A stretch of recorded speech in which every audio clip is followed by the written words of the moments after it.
झारखंड विधानसभा में वित्त मंत्री रामेश्वर उरांव ने 2023-24 के लिए सूबे का बजट पेश किया। इस बार राज्य के बजट में 15% की वृद्धि हुई है।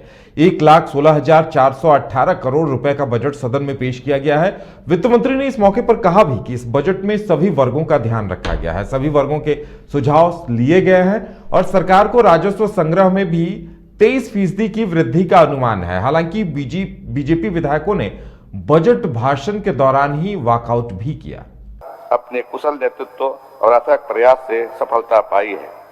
राष्ट्रपति रामधारी सिंह दिनकर जी के शब्दों में मुख्यमंत्री ने साकार कर दिखाया है। विघ्नों को गले लगाते हैं, कांटों में राह बनाते हैं। है कौन विघ्न ऐसा जग में, टिक सके आदमी के मग में। खम ठोंक ठेलता जब नर है, पर्वत के पाती पांव खड़े हैं। मानव जब जोर लगाता है, पत्थर पानी बन जाता है। विषम आर्थिक चुनौतियों के बावजूद हमने अर्थव्यवस्था को सुदृढ़ करने के साथ उसका ध्यान रखा जो अपनी आवाज उठाने में सक्षम नहीं है। हमने विकास की राह में सबसे अंतिम पंक्ति के व्यक्तियों को आगे लाने का प्रयास किया है। सर्वजन पेंशन योजना, मुख्यमंत्री रोजगार सृजन योजना, झारखंड कृषि ऋण माफी योजना, सुखाड़ राहत, मुख्यमंत्री पशुधन योजना, प्री एवं पोस्ट मैट्रिक छात्रवृत्ति की राशि में लगभग 3 गुना की वृद्धि, मरांग गोमके, जयपाल सिंह मुंडा पारदेशीय छात्रवृत्ति योजना, झारखंड राज्य खाद्य सुरक्षा योजना, सावित्रीबाई फूले किशोरी समृद्धि योजना, मुख्यमंत्री मेधा छात्रवृत्ति योजना, मुख्यमंत्री शिक्षा प्रोत्साहन योजना, मुख्यमंत्री गंभीर बीमारी उपचार योजना, धोती साड़ी लुंगी योजना सहित कई योजनाएं हमारी गठबंधन की सरकार ने शुरू।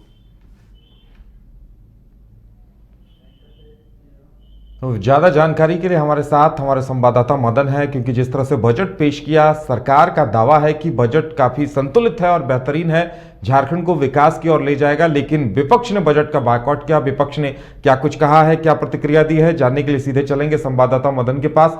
मदन, बजट को लेकर कुल मिलाकर रिएक्शन क्या देखने को मिला?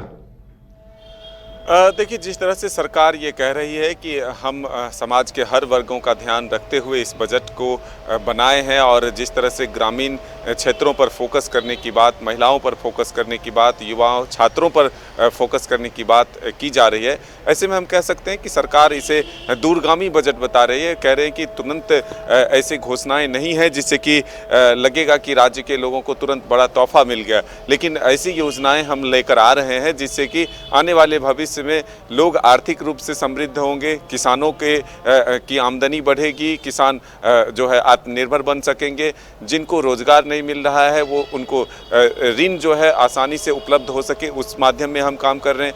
छात्रों को हॉस्टल मिले, मुफ्त शिक्षा मिले, रहने की व्यवस्था मिले, इसको लेकर के हम आगे काम कर रहे हैं। साथ ही खेल पर विशेष ध्यान देने की बात की जा रही है। तो ग्रामीण क्षेत्रों पर विशेष फोकस रखते हुए सरकार की तरफ से ये दावा किया जा रहा है कि जितनी शक्ति हमारी है उस हिसाब से हमने जरूर बजट के आंकड़े को भी बढ़ाया है। अगर आप पिछले वर्ष की तुलना में देखेंगे, 2022 और 23 के बजट के आंकड़े को देखें तो 1,01,000 करोड़ थे, लेकिन इस बार के बजट के आंकड़े को अगर देखें तो 15% बढ़ चुका है, यानी कि 1,16,000 करोड़ से अधिक का बजट जो है आज पेश किया गया है। वित्त मंत्री ने पूरे लेखा जोखा दिया है कि किस तरह से हमारे पास आमदनी है और किस तरह से हम इसे खर्च करेंगे।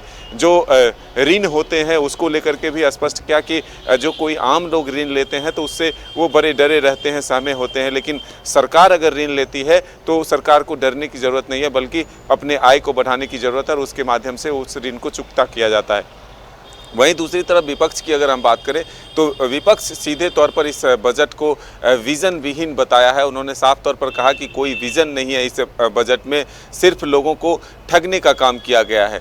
प्रदेश अध्यक्ष दीपक प्रकाश ने भी प्रेस वार्ता कर इसको लेकर के कई आरोप लगाए कि सिर्फ जनता की आंखों में धूल झोंकने का काम हुआ है, आयवास किया गया है, पुरानी चीज़ों को ही नई तरीके से पेश किया गया है। तो ये तमाम आरोप जरूर लगे हैं, लेकिन जो रोजगार की बात है इसको लेकर के भी विपक्ष ने घेरा है कि सरकार के पास कोई ठोस मास्टर प्लान नहीं है। जो किसानों से वादे किए गए थे, जो 2 लाख रुपए तक के ऋण माफ़ किए जाएंगे, उसको लेकर के कोई ठोस प्लान नहीं है, कोई घोषणा नहीं की गई है।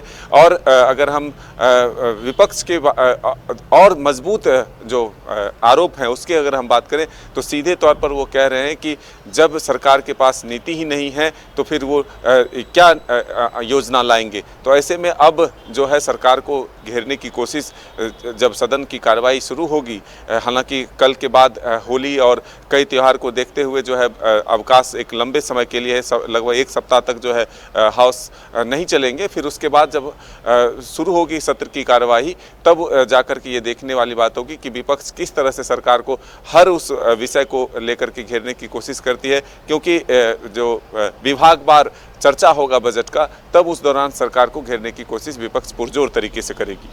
जी मदन, जब भी बजट आता है तो आय व्यय को लेकर सवाल खड़े होते हैं। विपक्ष की शिकायत यह है कि राजस्व संग्रहण में सरकार बहुत पीछे है और जो पिछले बजट की राशि है वो अभी तक खर्च नहीं हो पाई है, अच्छी खासी राशि लैप्स करने वाली है। तो इसे लेकर भी कई तरह के सवाल जवाब देखने सुनने को मिले हैं।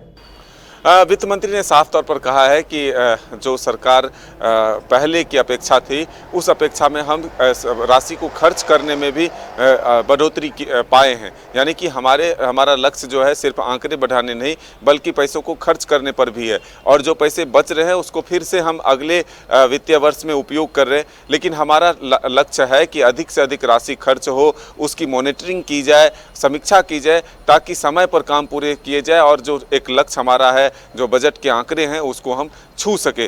तो आय और व्यय की भी बात की गई कि किस तरह से हम अपने आमदनी को बढ़ाएंगे और किस तरह से हम खर्च को बढ़ा रहे हैं। ये तमाम चीज़ें आज वित्त मंत्री ने विस्तार से बताया है। मीडिया से भी बातचीत करते हुए और विपक्ष के जो आरोप थे उनका जवाब देते हुए वित्त मंत्री ने स्पष्ट कहा कि हमारी मंशा राज्य के लोगों के हितों में काम करना है, गरीब व्यक्ति तक सरकार की योजनाओं को पहुँचाना है, गरीब व्यक्ति को आर्थिक रूप से कैसे समृद्ध बनाया जाए इस पर हमारा फोकस है। चलिए, देखने वाली बात यह होगी कि आगे क्या कुछ निकलकर सामने आता है, क्योंकि युवाओं को शिकायत इस बात को लेकर है कि उनके लिए कुछ ठोस नहीं है। हालांकि स्किल डेवलपमेंट और छात्रावास इन तमाम चीजों की सुविधा दी गई है, लेकिन लोगों को इंतजार है कि बजट के जो भी प्रावधान है वो विस्तार पूर्वक लोगों तक पहुंचे, तभी उनकी जानकारी लोगों को हो पाएगी। वेलकम टू चाचा मामा दंगल। हास्य अदाकार संजय मिश्रा से गुजारिश है कि वह अखाड़े में कूदे और फुलटूस को ट्रॉफी से नवाजे।